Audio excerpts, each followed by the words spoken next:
Vegeta becomes the god of destruction of Universe 7, and with that, he has to make a difficult choice, whether to kill his best friend, Kakarot, to prioritize the balance of the universe, or to continue being the prince of the warrior race.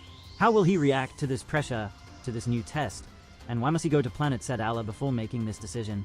Want to know every detail of what he might choose? Then stay tuned and consider joining us by subscribing to the channel, leaving a like, and activating the bell. You can't miss any videos on the channel. In the vast universe of Dragon Ball, Vegeta has always been a character who attracts fans' attention for his complexity and evolution. Recently, he has shown significant growth, not only in power but also in his mindset and life approach. The possibility of Vegeta becoming a god of destruction is a fascinating topic filled with implications and challenges. We'll discuss why he will indeed become the next god of destruction and what he has to give up. It's a lot. Comment below if Vegeta is your favorite to take on the role of Hakaishin, and let us know why. Beerus decides to test Vegeta to see if he's truly worthy of becoming a god of destruction. This hasn't come from nowhere. He's been testing him for some time, and Vegeta has passed one of these challenges, just as Top passed a similar test and earned training with destructive energy, the Hakai. Vegeta also recently trained with Beerus, which resulted in the Ultra Ego form, perhaps something Beerus didn't expect. But Vegeta is unique and has proven once again that he's capable of following his own path. This new test from Beerus would be a real challenge for Vegeta's soul and spirit. For this, Beerus might impose an extreme test, which could even involve the possibility of killing a friend. Yes, you know who I'm talking about. The idea would be to see if Vegeta is capable of making the necessary sacrifice to maintain the balance of the universe, a task that often requires painful and ruthless decisions. If a mortal is erased by the Hakai, they are gone for good. The essence of Hakai is that it completely removes the target's entity, erasing it from all realities and timelines. Unlike other forms of destruction, where fragments of a being's soul or energy might theoretically be restored or reassembled, Hakai ensures that absolutely nothing remains of the target. In terms of consequences, it means that any being destroyed by Hakai simply ceases to exist in any form. Whis, always the wise mentor, understands the depth of this test and begins preparing Vegeta and Goku, encouraging them to strengthen their friendship, pushing them to fight together from the start, and more. It's an interesting paradox, to strengthen bonds only to eventually test if those same bonds can be sacrificed for the greater good. This training is not just physical, but also emotional and spiritual. As Goku and Vegeta train together, they rekindle a camaraderie that goes beyond simple rivalry, something that could be crucial when Vegeta's test comes.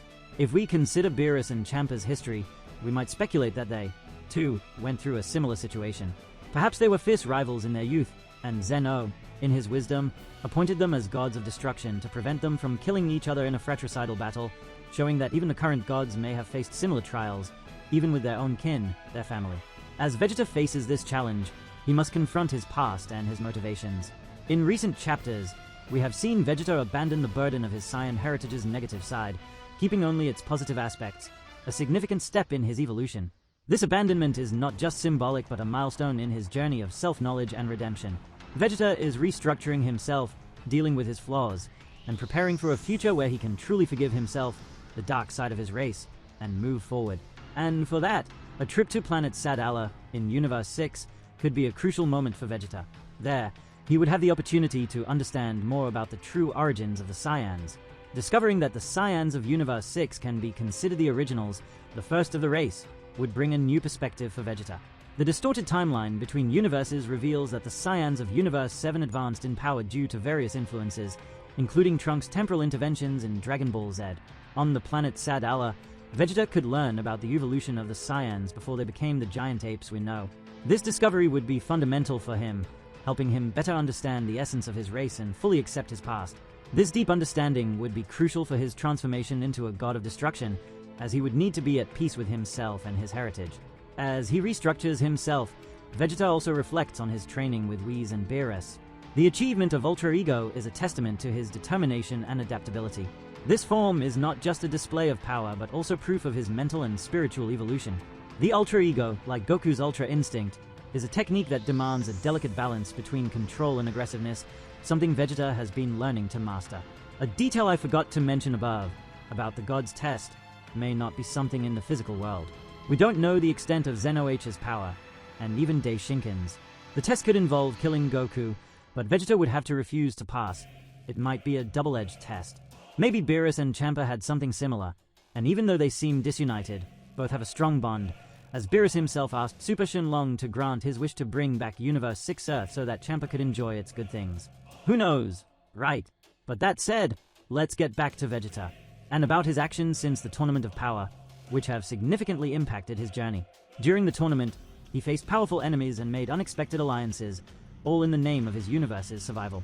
His fight against Jiren, in particular, was a decisive moment, forcing him to surpass his limits and rethink his motivations and strategies.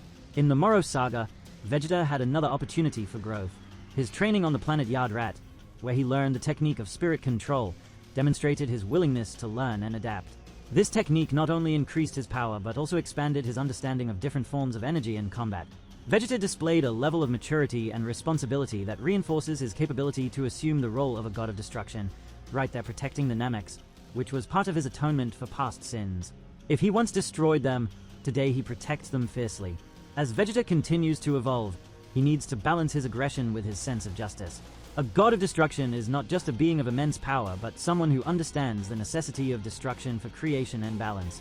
It's accepting the consequences of one's actions and decisions, knowing there's no turning back from there because the position of a god demands that, and one must be meticulously prepared. That's why a critical step is to see the past, solidify the consequences of actions, and simply turn them into strength without regret. If this is being brought up now on Namek and well before Vegeta, it's truly because something is being worked on by higher entities. From this perspective, it's entirely valid. Vegeta will have to fully face and accept his Saiyan heritage while also embracing the lessons learned from Whis, Beerus, and his own challenges. The potential battle between Goku and Vegeta, instigated by Beerus as a final test, would be an intense demonstration of their skills and convictions. Goku, with his Ultra Instinct, and Vegeta, with his Ultra Ego, represent the pinnacle of their respective combat philosophies. This fight would not just be a contest of raw strength, but also of strategies, techniques, and above all, iron will. By facing Goku, Vegeta would have to show that he is capable of making difficult decisions for the greater good. This would include the ability to sacrifice personal bonds if necessary to maintain the universe's balance. It's a profound moral dilemma that would reflect the very essence of a god of destruction. By overcoming this test, Vegeta would prove not only his strength but also his ability to bear the burden of destruction with justice and responsibility. By looking back on his past and embracing his evolution, Vegeta is uniquely positioned to become one of the most formidable and balanced gods of destruction. His journey so far has been full of highs and lows, but each challenge has prepared him for this moment. He has learned to balance his thirst for power with a sense of duty and justice, something crucial for his new role. This transformation would also have a significant impact on the Dragon Ball universe. Vegeta, as a god of destruction, would bring a new dynamic to the series, influencing the trajectory of other characters and events. His relationship with Goku, his allies, and even his enemies would become even more complex and interesting. What can we really expect from this? Well, I hope you enjoyed it and leave a lot of comments. Would Vegeta indeed be the best god of destruction, the prince of the warrior race, with such an important role in the universe? I'll say my goodbye here, simply saying, it's cinema.